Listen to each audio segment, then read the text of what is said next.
1절에서 6절까지 말씀입니다. 시편 1편 1절에서 6절. 제가 가지고 있는 성경은 구약 성경 805페이지입니다. 시편 1편 1절에서 6절까지 우리 같이 합독하시겠습니다. 복 있는 사람은 악인들의 꾀를 따르지 아니하며 죄인들의 길에 서지 아니하며 오만한 자들의 자리에 앉지 아니하고 오직 여호와의 율법을 즐거워하여 그 율법을 주야로 묵상하는도다. 그는 시냇가에 심은 나무가 철을 따라 열매를 맺으며 그 잎사귀가 마르지 아니함 같으니 그가 하는 모든 일이 다 형통하리로다. 악인들은 그렇지 아니하며 오직 바람에 나는 겨와 같도다. 그러므로 악인들은 심판을 견디지 못하며 죄인들이 의인들의 모임에 들지 못하리로다. 무릇 의인들의 길은 여호와께서 인정하시나 악인들의 길은 망하리로다. 아멘. 찬송가 우리 300장 찬송하시고 말씀 나누겠습니다. 찬송가 300장 습니다. 주님의 이름으로 당신을 환영합니다. 앞뒤 옆 사람을 박수로 환영하겠습니다. 주님의 이름으로 환영합니다. 우리 서로 축복하겠습니다. 몸은 건강하게, 마음은 평안하게, 삶은 행복하게. 예, 비가 며칠 온다고 하죠. 비가 와도 날이 후덥지근해도 항상 주님 안에서 건강하고 평안하고 행복한 한 주간 되시기를 축원합니다. 아멘. 우리 인터넷으로 참여하시는 모든 성도님들 환영합니다. 오늘 주보에 실린 글, 가정에 꼭 있어야 할 10가지, 오후 예배 시간에 언제 한번 나누었던 이야기 같은데 다시 한번 우리가 기억하는 의미에서 나누어 보겠습니다. 가정에 이 10가지가 꼭 있어야 되는데, 첫째는 용서가 있어야 합니다. 가정에서 용서 안 하면 지구상에서 용서받을 것이 없습니다. 두 번째, 이해가 있어야 합니다. 가정에서 이해 안 하면 그 사람은 동물과 살 수밖에 없습니다. 세 번째, 대화 상대가 있어야 합니다. 가정에서 말동무가 없으면 나갈 수밖에 없습니다. 네 번째, 골방이 있어야 합니다. 혼자만의 공간이 있어야 인품이 유순해집니다. 예를 들어 화장실, 공부방, 다락방, 베란다 등. 다섯 번째, 안식이 있어야 합니다. 피곤해 지친 몸과 마음을 편히 쉬게 해야 합니다. 환경이 없으면 밖으로 나갑니다. 여섯 번째, 인정을 해줘야 합니다. 가정에서 인정받지 못하면 밖에서도 인정받지 못합니다. 일곱 번째, 유머가 있어야 합니다. 유머는 가족 간의 정감을 넘치게 하는 윤활유입니다. 여덟 번째, 어른이 있어야 합니다. 언행과 행실에 모범을 보이는 어른이 있어야 합니다.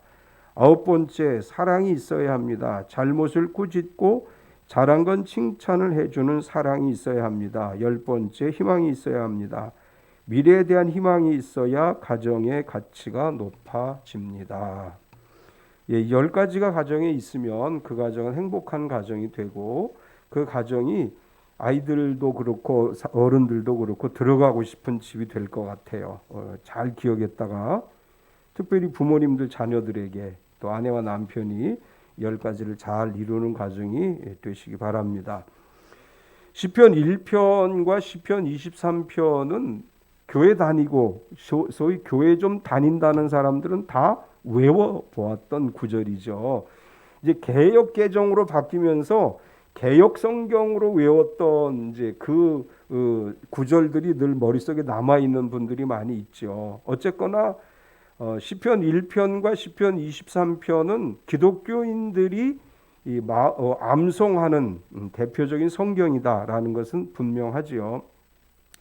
대부분의 사람들이 종교를 갖는다, 신앙생활을 한다라고 이야기할 때 그 이유가 뭐냐라고 물어보면 불확실한 세상에서 신을 믿음으로 복을 받을 수 있기 때문이다. 아마 이렇게 대답할 거예요. 왜 우리가 하나님을 믿습니까? 왜 절에 가서 불공을 드립니까? 라고 묻는다면 신을 믿고 신으로부터 복을 받고 또 힘들고 어려운 상황 속에서 신의 도움을 받기 위함이다. 아마 이렇게 이야기할 거예요.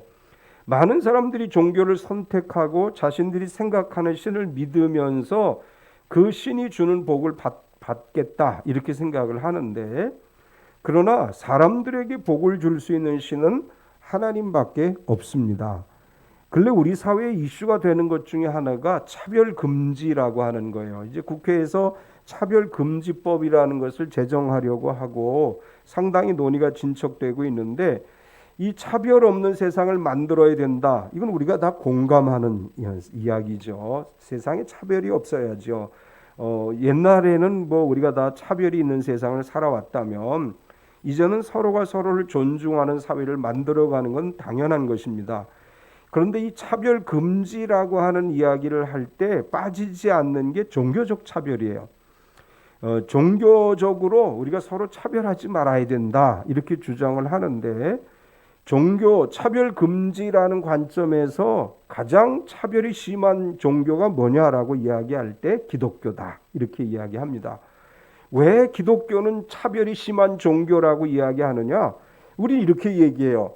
예수 그리스도 이외에는 구원받을 이름이 없습니다. 이렇게 얘기해요. 하나님 이외에 다른 신이 없습니다. 이렇게 이야기해요. 그러니까 다른 종교에서 뭐라고 얘기하느냐? 그건 차별이다.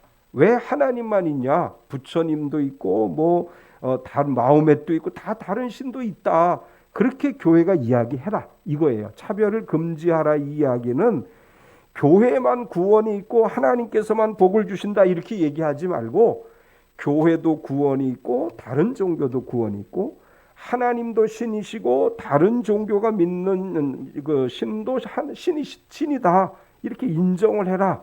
이게 차별 금지 안에 들어가 있는 내용이에요. 우리가 양보할 수 없는 것 가운데 하나가 뭐냐 하면 예수님 이외에 구원의 이름이 없다고 하는 거예요. 이제 불교는 다 신으로 인정해요. 예수님도 신이고 다 신이에요. 우리가 불교는 부처를 믿는다 이렇게 생각하지만 사실은 불교는 다신교 사상이에요. 다 신이에요. 절에 가면 이렇게 코끼리 상 있는 거 보셨죠? 코끼리도 신이에요. 뭐 짐승들 이렇게 해놓고 그것도 신으로 섬겨요.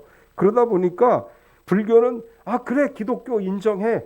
기독교 예수님도 신이야. 우리 인정해. 실제로 그 태국인가에 가면 법당에다가 이렇게 예수님 상 만들어 놓고 부처님 상 만들어 놓고 불공 드리는 승려가 있어요. 근데 우리 기독교는 그걸 못해요. 인정할 수가 없는 거예요. 예수님 이외에 구원의 이름이 있다? 우리가 인정할 수가 없어요. 하나님 이외에 다른 신이 있다? 인정을 못하는 거예요. 우리는 오직 하나님만 온전히 유일하신 신이시고 예수 그리스도 그 이름만 우리에게 구원을 주신다. 우리가 이렇게 믿습니다. 그러니까 여기에 이제 갈등이 생기는 거죠. 우리가 다른 종교를 인정할 수 있어요. 불교도 인정하고 다 인정할 수 있습니다. 그런데 하나님은 오직 한 분뿐이시다. 이건 변함없는 진리예요. 또 구원은 오직 예수님으로만 얻는 것이다. 이제 기독교 안에도 이 다신교적 사상을 가진 이제 그런 신학자들이 있어요. 산에 올라가는 길은 여러 가지 갈래의 길이 있고 기독교는 그 중에 한 길이다. 이렇게 얘기하는 신학자들이 있어요. 그래서 다른 종교를 통해서도 구원에 이를 수 있다. 이렇게 이야기하는 굉장히 진보적인 이제 주장을 하는 신학자들도 있는데 우리는 그렇게 믿지 않습니다. 하나님만 우리에게 구원의 길을 주실 수 있습니다. 하나님만 우리에게 복을 주실 수 있습니다. 오늘 시편 1편은 그 이야기를 우리에게 해주고 있습니다. 하나님 이외에 그 어떤 신도 우리에게 복을 줄 수 없고 오직 하나님만 우리에게 복을 주실 수 있다. 이것을 시편 1편이 우리에게 들려주고 있는데, 그런데 복이라고 하는 것을 이야기할 때 시편 1편에서 이야기하고 있는 복은 가만히 있어도 저절로 복을 준다. 그런 의미가 아니에요. 복을 받기 위해서는 복을 받을 만한 믿음이 있어야 한다라는 이야기를 하고 있는 것입니다. 오늘 우리가 잘 알고 있는 또 많은 성도들이 암송하고 있는 시편 1편의 말씀을 중심으로 해서 복 있는 사람은 이라는 제목으로 은혜를 나누려고 하는데, 오늘 말씀을 통해서 우리가 발견할 수 있는 것은 하지 말아야 할 것들이 있다, 이렇게 말씀을 해요. 하나님을 믿는 성도들로서 하나님이 주시는 복을 받기 위해서 먼저 하지 말아야 할 것들이 있다, 이렇게 말씀하시는데, 우리가 믿음으로 살아가는 성도라면 무엇을 하지 말아야 되느냐? 1절에 보면 하지 말아야 될 세 가지를 이야기하죠. 악인들의 꾀를 따르지 말아야 한다. 1절을 보면 복 있는 사람은 악인들의 꾀를 따르지 아니하며 죄인들의 길에 서지 아니하며 오만한 자들의 자리에 앉지 아니하고, 여기 악인이라고 하는 단어의 히브리어는 라사라고 하는 단어를 썼는데, 이 라사라고 하는 단어는 법정에서 유죄 판결을 받다, 그런 뜻이에요. 재판장에 서서 판사가 너는 헌법 제 몇 조 몇 항을 어겨서 무슨 죄다, 이렇게 하고 판결을 받은 자, 그게 라사라고 하는 이제 히브리어예요. 여기에서 성경에서 이 라사라고 하는 단어가 쓰여졌을 때 하나님의 말씀을 따르지 않아서 율법에 의해 죄인이라고 정죄됐다라는 의미입니다. 성경이 말하는 악인이라고 하는 것은 하나님의 말씀 대신에 자신의 삶의 원리를 가지고 자기 생각대로 살아가는 게 악인이라고 하는 거예요. 여기 꾀라고 하는 단어는 히브리어로 에차라는 단어를 썼는데, 이 에차라고 하는 단어의 의미는 의도, 도모, 이런 뜻이에요. 그러니까 악인의 꾀를 따르지 않는다고 하는 말의 의미가 뭐냐 하면, 하나님의 말씀을 따르지 않고 자기 방법과 자기 생각대로 살아가는 자라고 하는 뜻을 갖습니다. 우리가 하나님이 주시는 복을 받기 위해서 하지 말아야 될 게 뭐냐? 내 생각대로 살지 말아야 된다, 그런 얘기예요. 내가 생각하기에 이것이 옳은 것 같아. 하나님 앞에 간절히 기도해서 하나님의 뜻을 따르기보다 하나님의 말씀을 무시하고 내가 생각하는 대로 내 수단과 방법을 동원해서 살아가는 거, 그게 악인의 꾀를 따르는 것입니다. 사람들은 자신이 지혜롭다고 생각해요. 내가 시키는 대로만 해, 이렇게 말하는 사람들이 의외로 많아요. 내가 시키는 대로 해라고 이야기하는 것은 결국 뭐냐? 악인의 꾀를 따르는 거예요. 우리는 하나님의 말씀을 따라 살아가야 돼요. 언제나 무슨 일을 하든지 내 고집대로 내 방법대로 살아가는 게 아니라 하나님의 말씀 안에서 하나님께 나의 모든 걸 맡기고 수단과 방법을 다 내려놓고 하나님의 전능하신 의로운 오른손 위에 나의 삶을 맡겨드리는 거, 이게 악인의 꾀를 따르지 않는 겁니다.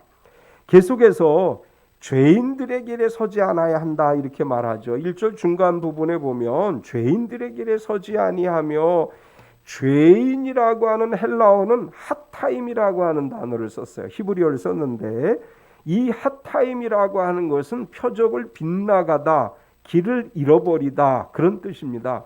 다르게 표현하면 하나님의 율법에서 벗어난 자들, 이제 우리 이런 얘기하죠. 사람은 누구나 정도를 걸어야 돼, 이렇게 이야기해요. 말씀의 정도에서 벗어나서 곁길로 가는 게 여기서 이야기하는 핫타임이라고 하는 히브리어예요. 우리가 하나님의 말씀이 아닌 곁길로, 우리 옛날 어른들은 그렇게 얘기하죠. 뭐로 가도 서울만 가면 된다.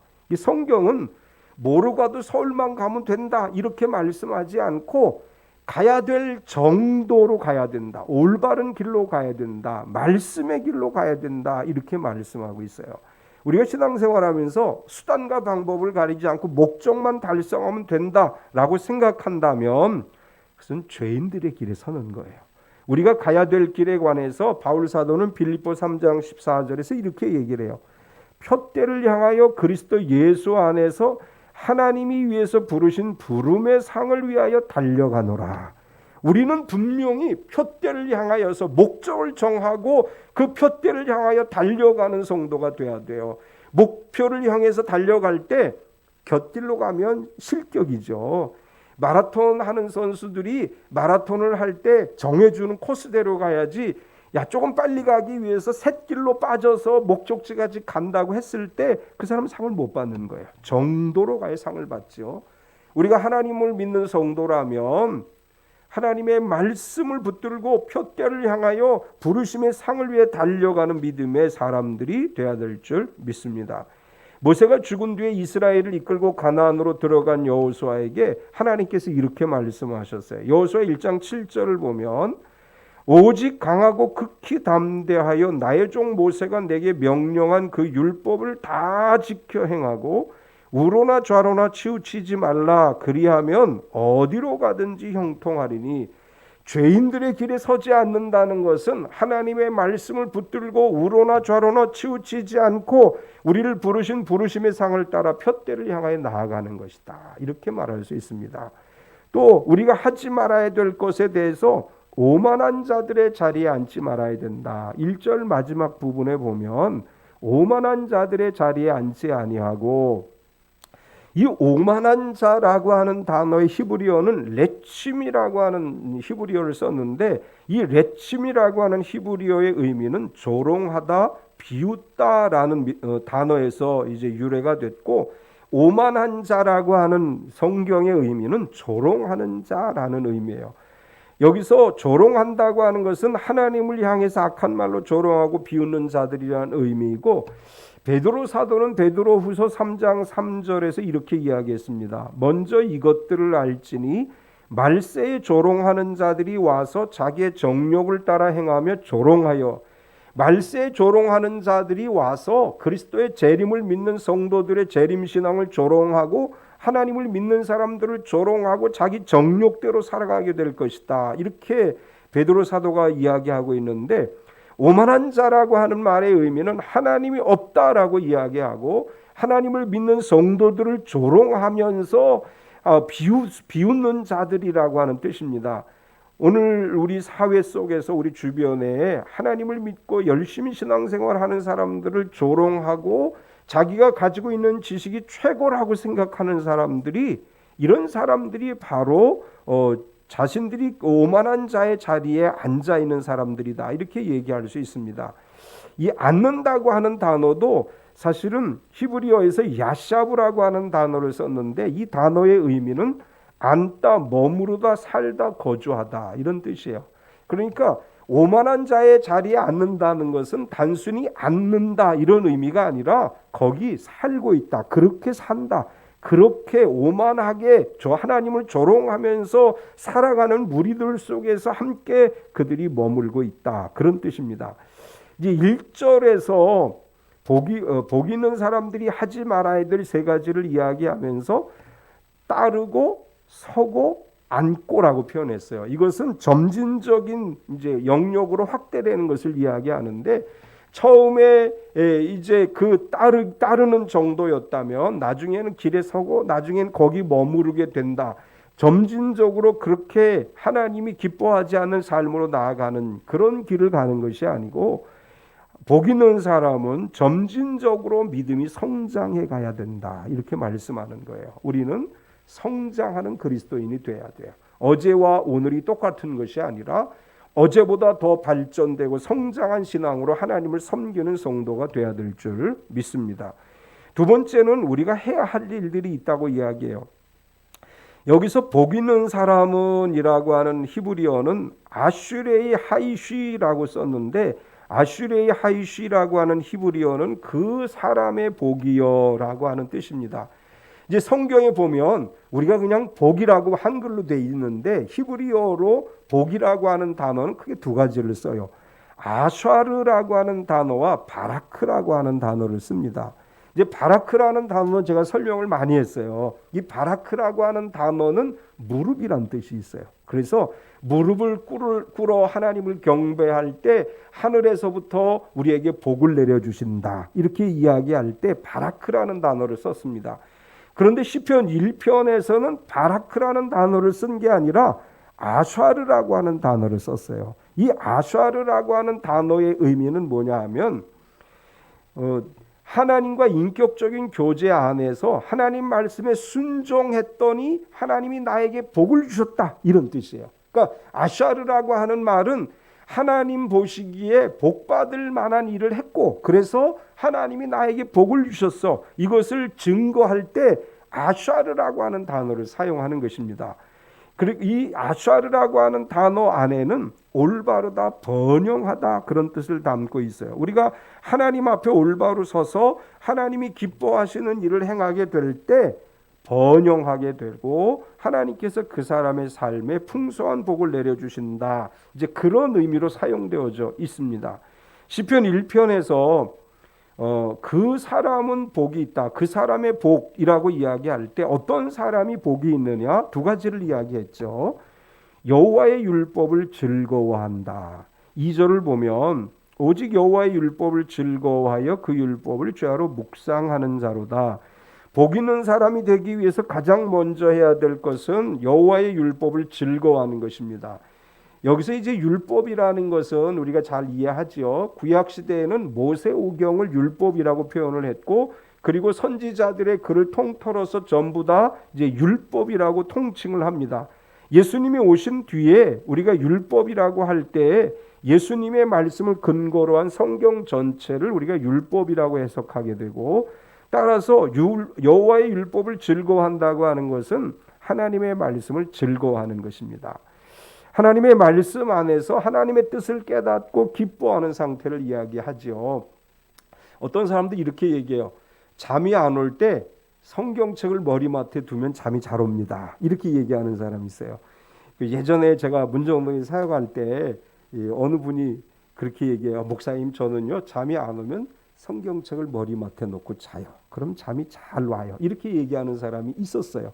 또 어떤 사람이 이렇게 얘기합니다. 잠이 안 올 때 성경책을 펴서 몇 장 읽으면 나도 모르게 잠이 옵니다. 이렇게 얘기하는 사람들이 있어요. 우리가 즐거워한다. 여호와의 율법을 즐거워한다고 하는 것은 성경을 읽고 묵상할 때 그 뜻과 진리를 발견하는 것을 이야기하는 거예요. 그리고 그 안에서 기쁨을 누리는 걸 이야기합니다. 우리는 성경을 읽을 때 그 말씀이 나에게 주시는 레이마의 말씀이 되고 그 말씀 안에서 즐거움과 기쁨을 누릴 수 있는 그런 믿음의 사람들이 되어야 될 줄 믿습니다. 우리가 성경은 약속의 책이라고 하지요. 신약과 구약이다. 우리가 이렇게 이야기할 때 오래된 약속의 책이고 새롭게 주어진 약속의 책이다. 이제 그런 의미에서 신약과 구약 이렇게 표현을 하는데, 성경을 읽으면 이 안에 우리가 누리게 될 은혜와 축복에 관한 약속의 말씀들이 있습니다. 성경을 읽을 때마다, 묵상할 때마다 하나님이 나에게 주신 약속을 발견하는 거예요. 하나님이 주신 은혜의 말씀을 발견하는 거예요. 그래서 말씀으로 인해 즐거워하고 기뻐하는 신앙생활을 하게 될 때 그 사람이 복이 있다. 이렇게 말씀합니다. 바울 사도가 쓴 옥중서신들을 보면 바울은 감옥에 갇힌 상태에서 편지를 보내면서 매 옥중서신마다 뭐라고 표현하느냐 하면 기뻐하라, 즐거워하라, 나는 기쁘다, 나는 즐겁다, 이렇게 묘사를 했습니다. 우리가 살아가는 게 항상 즐거울 수만은 없죠. 우리가 살아가는 것이 항상 기쁠 수만은 없습니다. 아마 지난 일주일 동안 일주일 내내 즐거웠던 기억은 없을 거예요. 힘든 일들이 더 많았을 거예요. 어려운 일들이 더 많았을 거예요. 이번 한 주간도 아마 살아가는 삶의 현장에서 화나는 일도 많고 여러 가지 나를 힘들게 하는 일들이 많을 거예요. 그럼에도 불구하고 하나님 말씀 안에서 즐거워하고 기뻐하는 삶을 살아갈 때 그 사람에게 하나님이 주는 복이 임할 줄로 믿습니다. 복 있는 사람은 또한 여호와의 율법을 죄하로 묵상하는 사람이다. 2절 마지막 부분에 보면 그의 율법을 죄하로 묵상하는도다. 여기 묵상하다라고 하는 이 단어의 히브리어는 하가라고 하는 단어를 썼는데, 이 하가라는 단어는 말하다, 속삭이다, 그런 뜻을 가지고 있습니다. 우리가 하나님의 말씀을 묵상한다고 하는 것은 소리내어 읽다 또는 사람들에게 하나님의 말씀을 전하다, 이런 내용들을 다 포함하고 있는데, 하나님의 말씀을 묵상한다고 하는 것에 가장 적합한 성경 구절은 여호수아 1장 8절의 말씀이라고 생각을 합니다. 여호수아 1장 8절에 보면 이 율법책을 내 입에서 떠나지 말게 하며 주야로 그것을 묵상하여 그 안에 기록된 대로 다 지켜 행하라. 그리하면 내 길이 평탄하게 될 것이며 내가 형통하리라.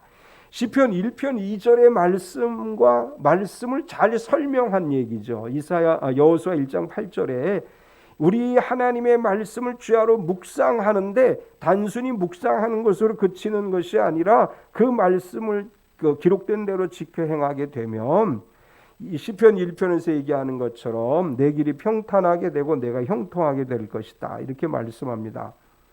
매일매일 하나님의 말씀을 묵상하고 그 말씀 안에서 하나님이 주는 참 복을 누리는 우리 참빛교회 모든 성도가 되시기 바랍니다.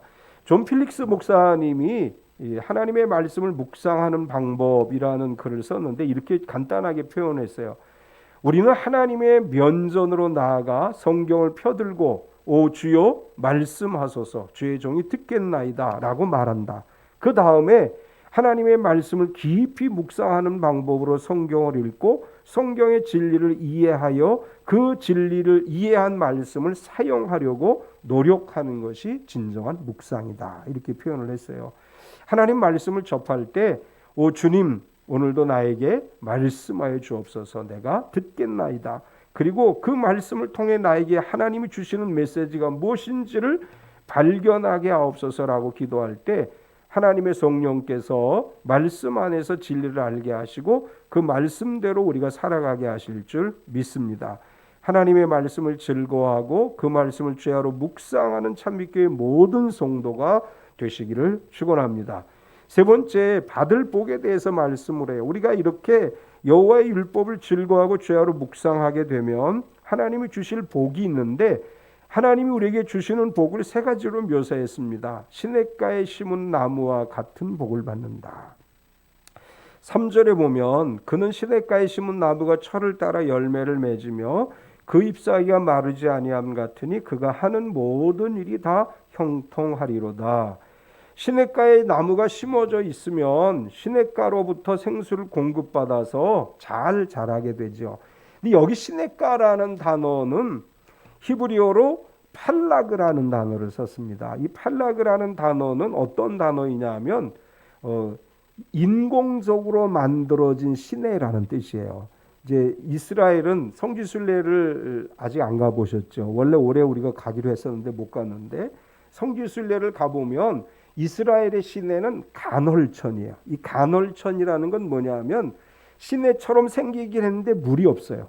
물이 언제 있느냐? 비 올 때만 물이 흐르는 시내가 이스라엘의 대부분의 시내들이에요. 이걸 이제 간헐천이라고 얘기하는데 여기 사용되어진 시내는 간헐천이 아니라 인공수로라는 뜻이에요. 사람이 수로를 만들어서 물을 공급하는데 그러니까 간헐천과 인공수로의 차이가 뭐냐 하면 간헐천은 비가 와야만 물이 공급돼요. 그런데 인공수로는 1년 내에 물이 흐르게 만들어 놓는 거예요. 이제 이 인공수로는 어디서 우리가 발견할 수 있느냐 하면 히스기야 시대에 예루살렘으로 물이 흘러 들어가게 만든 기록이 나와요.